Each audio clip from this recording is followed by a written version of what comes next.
এই ইন্ডিকেটর দিয়ে কিভাবে এতগুলো প্রফিট করলাম, এই ইন্ডিকেটরটা আপনি কিভাবে নিতে পারেন, এই ইন্ডিকেটরটা কিভাবে কাজ করে দেখতে চাইলে পুরো ভিডিওটা দেখুন, তাহলে বুঝতে পারবেন যে এই ইন্ডিকেটরটা কতটুকু উপকার করতে পারে আপনার। আজকে মার্কেটে প্রবেশ করে দেখি সুন্দর একটি সেটআপ তৈরি হয়েছে। তো আমি বোঝার চেষ্টা করতেছিলাম যে মার্কেট কোন ট্রেন্ডে আছে।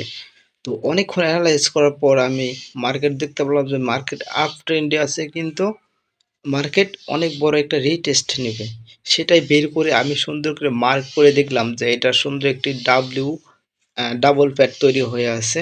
মানে মার্কেটটা দেখতে পাচ্ছেন যে উপর পর্যন্ত দাগ দিছি, লাস্ট হরিজন্টাল পর্যন্ত, ওই পর্যন্ত মার্কেটটা যাবে। তো এই সেটআপটা কমপ্লিট করার পর আর কি আমি ট্রেডগুলো নিব। তো আমার ভয়েসটা একটু খারাপ আসতে পারে, সেটা কিছু বিষয় না। বড় বিষয় হচ্ছে আমি কিভাবে ট্রেড নিই বা এক্সপ্লেন করি সেটা বুঝো আর কি সহজভাবে। হ্যাঁ, তো মার্কেটে দেখতে পাচ্ছেন বড় একটা রিটেস্ট আসার সম্ভাবনা আছে, সেই জন্য আর কি আরেকটা ছোট একটা ট্রেড নেওয়ার কথা ভাবতেছিলাম। তো এরপর আরেকটা ট্রেড নিয়েও নেই, কারণ হচ্ছে দেখতে পাচ্ছি যেখানে একটা রিটেস্ট আসবে।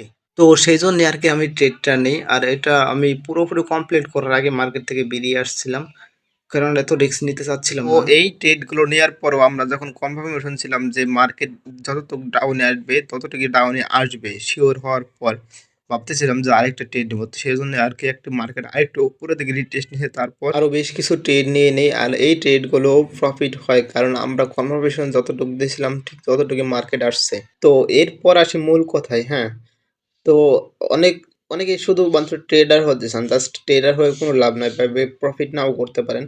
আপনি ট্রেডার হওয়ার পাশাপাশি আপনাকে ট্রেডার অ্যানালাইসও হতে হবে। হ্যাঁ, ট্রেডার যখন আপনি অ্যানালাইজ ভালো মতো না করতে পারবেন ততক্ষণ আপনি ভালো প্রফিট করতে পারবেন না।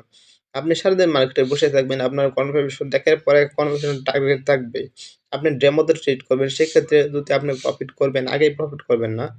আপনি শুধুমাত্র প্রেডিকশন করবেন যে প্রেডিকশনগুলো সত্য হয় কিনা।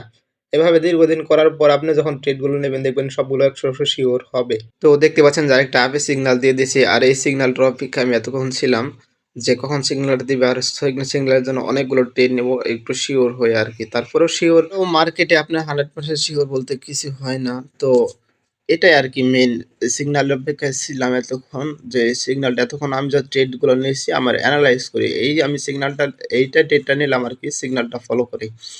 তো এই ইন্ডিকেটরটা যদি আপনার হচ্ছে নিতে চান তো হচ্ছে আপনার স্ক্রিনে দেওয়া কিউআর কোডে আপনার স্ক্যান করলে আমাদের টেলিগ্রাম গ্রুপে জয়েন হতে পারবেন। তো সেখানে মেসেজ করলে এই ইন্ডিকেটরটা পেয়ে যাবেন।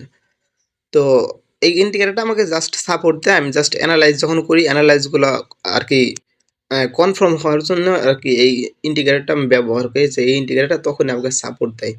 ধরেন যে আমি আপে ট্রেন চলতেছে ওই সময় এই ইন্ডিকেটরটা কাজ করে, বা যখন ডাউনে ট্রেন চলছে তখন এই ইন্ডিকেটরটা কাজ করে। এটা শুধু ট্রেন্ডেই কাজ করে। তো যাই হোক, দেখা হচ্ছে নতুন কোনো ভিডিওতে। আর ফরেক্স ট্রেডিং খুবই ঝুঁকিপূর্ণ একটি বিজনেস, তো খুবই সতর্ক হয়ে ট্রেডগুলো নেবেন। ধন্যবাদ আমাদের পুরো ভিডিওটি দেখার জন্য।